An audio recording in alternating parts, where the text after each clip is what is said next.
ভিসার মেয়াদ শেষ হয়ে গিয়েছে। বৃদ্ধ মাকে বাংলাদেশে পাঠাতে বাধ্য মেয়ে, কান্নায় ভেঙে পড়লেন মেয়ে। বৃদ্ধ মাকে বাংলাদেশে পাঠাতে বাধ্য হলেন মেয়ে। চ্যাংড়াবান্ধা সীমান্তে কান্নায় ভেঙে পড়লেন মেয়ে, কারণ চিকিৎসার জন্যই ভারতে মেয়ের কাছে এসেছিলেন বৃদ্ধা।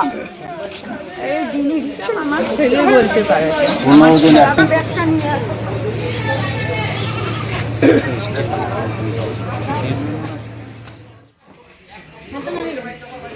শুভঙ্কর রয়েছেন আমাদের সঙ্গে। শুভঙ্কর, এই ছবিটাও আমরা দেখছি, ভিসার মেয়াদ শেষ হয়ে গিয়েছে, তাই মেয়েকে পাঠিয়ে দিতে হচ্ছে মাকে। খুব স্বাভাবিকভাবেই এই করুণ পরিস্থিতি, মেয়ের চোখে জল।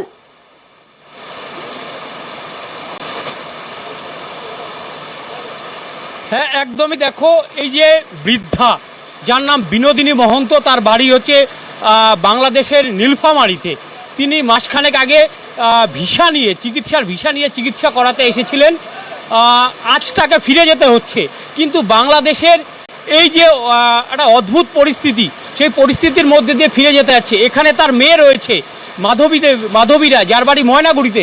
মাধবী দেবী এই যে বাংলাদেশের এই পরিস্থিতি, সেই পরিস্থিতিতে বৃদ্ধা মাকে 80 ঊর্ধ্ব, যার 80-র উপরে যার বয়স, তাকে বাড়ি পাঠাতে চাইছেন না, বাংলাদেশে ফেরত পাঠাতে চাইছেন না।